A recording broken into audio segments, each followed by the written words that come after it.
What's going on, everybody? Cody from MotorcycleMD. We are on the XL185. We are putting the top end back together, as well as the ignition system, and timing it and putting it back into the frame and locking that all in. If you're fresh and new to the channel, welcome. We do videos on motorcycle repair and maintenance and project builds and motor overhauls and all different types of things revolving around motorcycles. On this 1979 XL185s, we've been bringing it back to life. This motor was hammer locked. I mean, completely locked. You want to be set free. Took it down in the crankshaft, and now we're going back together with it to hopefully ride it. If that's something that you're into, subscribe to the channel. I think you'll find some stuff here that you can use and apply to your own bike if you like doing that kind of stuff. Otherwise, for those of you who have been along for the journey, let's dive in.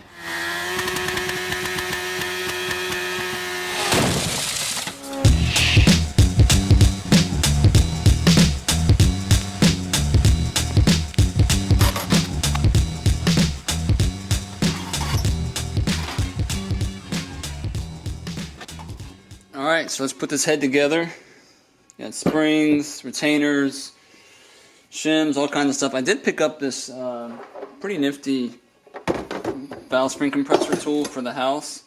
It's kind of small, but it's got 3 different attachments, all screw type adjusters, top and bottom. It's pretty much all I would need really here. Yeah, I'll put a link in the description if you guys are looking for something like this. You can probably get off Amazon. It's a decent price for what these normally do run for. But we're going to start with this intake side, and we're going to put some moly down on the head where the shim goes. There's a small little shim. Looks kind of like this. This is just so that the spring does not dig into the head itself. We got some springs here, inner and outer. As you can see, there's a different bind for these springs. And check your manual. The manual will tell you. But this, see how it gets tighter down towards the bottom versus the top. Same with the inner spring here. That's going to go down towards the head. Keep them together. Same coil bind down towards the head. Got our retainer here. If you want, you can put oil up here. It's not that big of a deal. But we do want to make sure that this head needs a valve stem seal. That's pretty important, right? We got those in our gasket sets. Let's go ahead and push these on. No tool needed. Just kind of slide it, over top. Exhaust will get one as well. It's a little bit of oil, they'll slip right on there. I don't even know if the exhaust one gets one here, but we're going to put one on anyways. Pretty sure it does. Some smaller bikes do not put exhaust stem seals, but whatever. Fresh intake valve. Let's go ahead and put some lube on this. Give that a twist on its way in.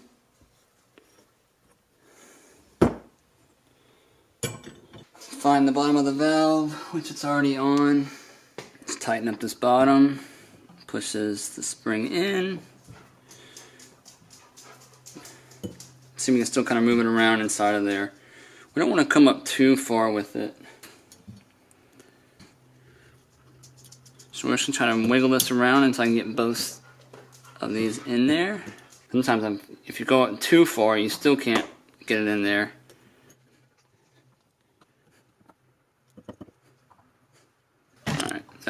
I'm really high up right now, but that should both lock onto there. Let's see. That looks good. Let's go ahead and do this other one.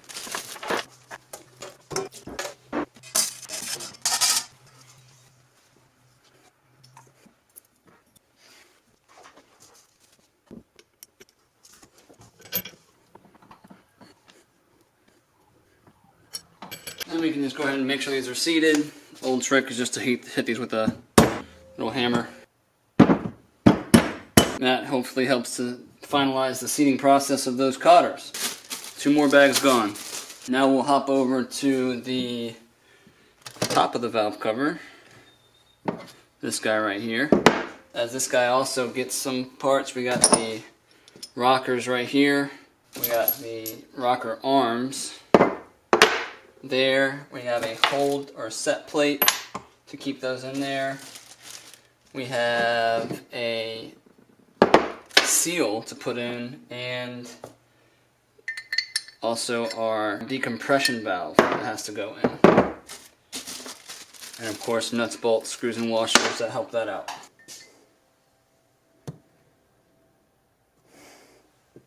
So it looks like I forgot to get the seal for up here. Thought I got them all, but of course there's always one that's missed. So, but I think we could put this on regardless, like afterwards. So we'll get that one order, because it's just a lock pin that touches on the valve head. So we're just gonna keep on rolling. So we'll go ahead and get this all loaded up with some oil. I wrote down previously which rockers which, the .26 number on the rocker, and this has a 2 degree. 2 degree is the exhaust. This will be the side of the sprocket, which means it's on the left hand side, which means that this is the intake side. Alright, so let's go ahead and put this on. Rocker with the adjustable tappet needs to go facing outside of the inspection cover. We got that little cutout right here in this. That needs to be outward. And then spun for the bolt that goes through it, which you can do afterwards. There's a little head on the front of it. There's so much oil that I cannot get this thing inside. It's created an air pocket. This is going to be annoying. I can't get this thing in. Just kind of screw this in, spin it around, and we're going to face it in the direction of the anchor. And this anchor right here is what's going to hold them in, like that. And we have our set screw that we'll apply a little Loctite to.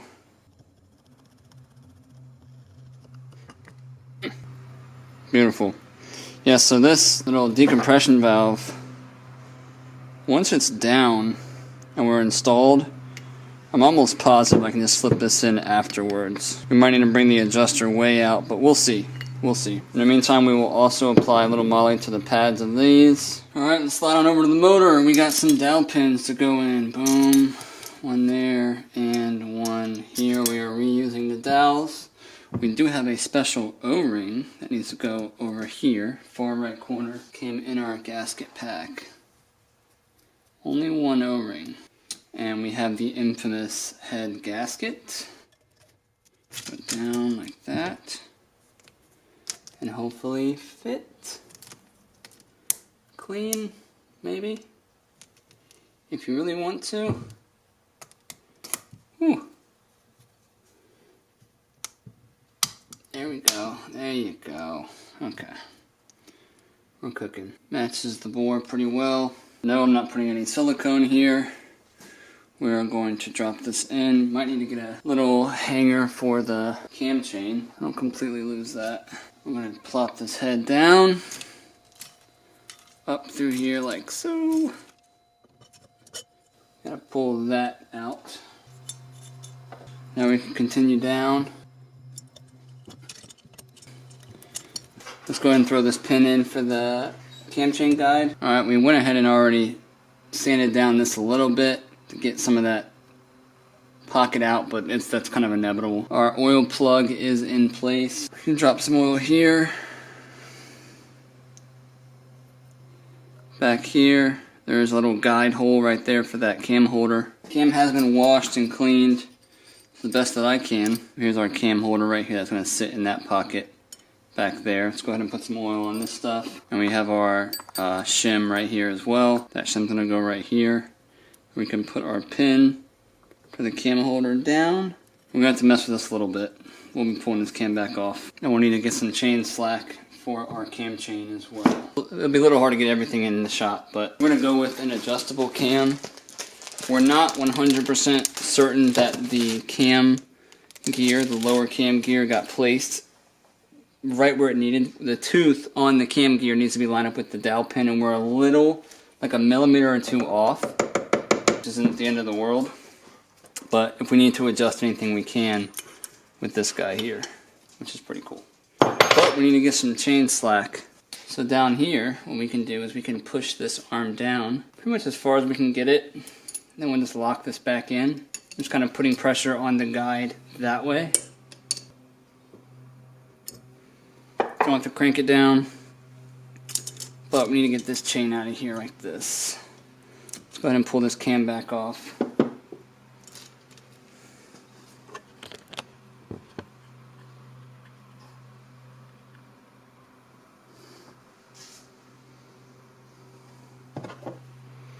let's get our sprocket on the chain. We have a dot here. Obviously we'll have to get the motor up where it needs to be. I'm going to say that that's probably top dead center right there. Also, just make sure you add some oil to the top pull up here. Go ahead and fill that up pretty high so the cams can, so the lobes are already sitting in it and they've got oil to travel in once we fire this thing up for the first time. Dowels are on. We do need a bolt to go through here. We did get a brand new stainless one. So we'll go ahead and put some moly on this as well. We don't want that getting stuck in case we have a tragedy. Alright, that's all I'm going to go on it. And this top one gets no gasket, but we are going to give it some silicone. Everyone's biggest question, how much do I use? What kind do I use? Everyone gets real nervous when it comes to silicone. We're going to throw some around this whole edge right here. And that's it. We got some gray RTV, gasket maker, high torque. Not really needed for high torque, but it's what I got. And it will dry. So a very thin coat. Avoid getting too close to this cam area here. We're not doing a bead around it. We're just making a thin coat. I understand it's a little awkward to get around the dowels. Do your best. Alright, that's ready to go. Let's go ahead and get our journal right there, where it needs to be, where it will live. I just double checked. There are no dowels on the center floor.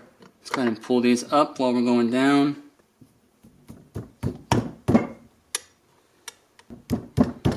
That should go down. Okay, that's cool. It's getting a little hung up on that back dowel.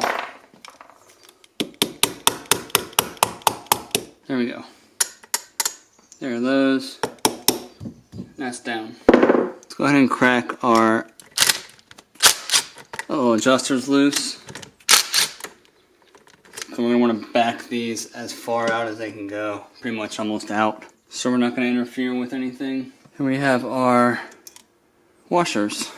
Boom, boom, boom. We're going to put a little bit of oil on these as well. All the bolts up here, we get about 12 to 14 foot-pounds. That's weird. They give a different spec for a different motor number. Regardless, they're going to get about 14. The fun part will be trying to hold this thing, but let's see what we got. We can go in a crisscross pattern, you know, in stages. And I'm just going to do these acorns first. This is always so awkward. I need like a universal engine stand is what I need.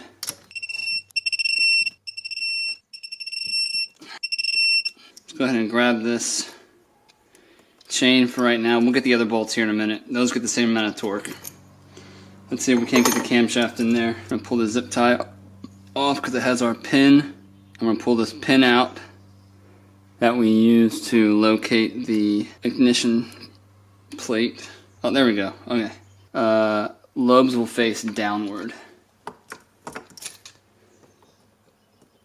We should be able to sneak this thing in there. Alright, cam is in. We're home, baby. Alright, let's throw this on there again. We got our mark for here. Alright, that's all the way up. Dot is facing at our mark right here. Let's see how lucky we are. We're not lucky at all. We're not lucky at all. Let's pull this rotor off, see what's going on down here. Alright, pushing on the guide gives me a little bit more room. There we go. Bazinga. And I am almost positive that the camshaft's where it needs to be. We know that the lobes are facing downward. Okay, which puts our threads for the sprocket like that. Let's make sure our flywheel is on TDC, so our sprocket's actually off one tooth. Here's our line here. Our dot is off to the left, but this flywheel's on TDC. So let's go ahead and just pop this back off. We're gonna hold this up. We're gonna take the chain and just go up over one link, and we'll bring that all the way around, which will rotate the sprocket. like so. Bring that back up and put it back on the camshaft. Alright, let's double check with the flywheel again. There's our T. And our dot is pretty dang close. I'm going to say that that's as good as it gets. I knew it was going to be a little bit off because of that stupid gear. But as long as we're not going to hit and we're close, we're fine. Put this bolt in there. A little tap. And let's go ahead and throw the rest of our bolts in there too. The bolts are a little longer than I would want. Find some lock washers just to take up some gap, some space. We'll see how they tighten up. I'll torque them once it's in the bike. This is annoying. Yeah, can't do it. But with that on, let's give this thing a few rotations. I would say that is very successful. T-mark is just, it's a hair off, man. It's like, here's the mark. My dot's like right there. Go ahead and drop this tension. We'll watch what happens as we drop the tension on it. This should move a little bit.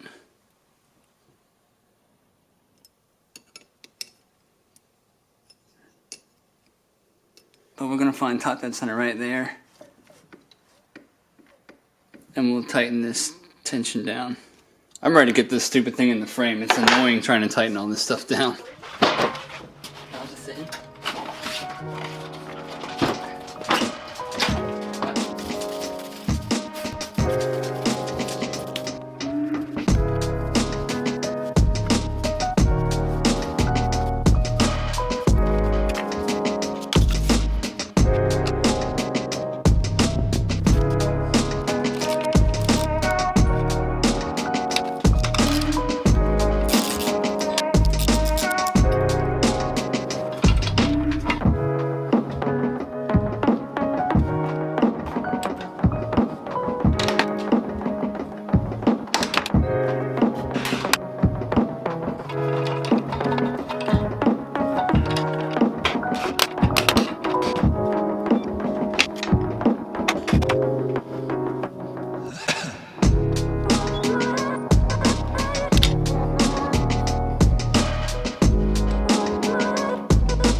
Alright, so we're going to stop right there. Reason being is I'm not ready to put this cover on. I can't tell you how many times I've repainted and wet sanded this cover because it just didn't turn out the way that I wanted it to because something got in it. But it's good now, but it's got to dry. And it doesn't really matter because I have the carburetor coming in that I got off eBay. The one that I have is actually too far gone. And I am definitely not going to spend any amount of time trying to clean that carburetor. It's just worthless. So we're going to roll the dice with an eBay carb that looked pretty good. Should come in the next week or so. Also need to get a new choke cable and a throttle cable for it because I had to cut it to get it off of this bike. I didn't show me torquing this bolt inside of here, but I promise you it's been torqued. So give me about a week or so before we can get this stuff all locked in, and then we're going to hopefully shoot a video on test riding it, which I'm super pumped about. If you guys have any questions about the torque specs that I used or any of the tools that I used here in the video, it'll be in the description. But looking forward to the next video with you guys. Thank you for just spending the time with me. I hope you enjoyed it. Cody from MotorcycleMD, bringing you guys some quality tips and tricks for your next build or your daily rider. See you next time. Later.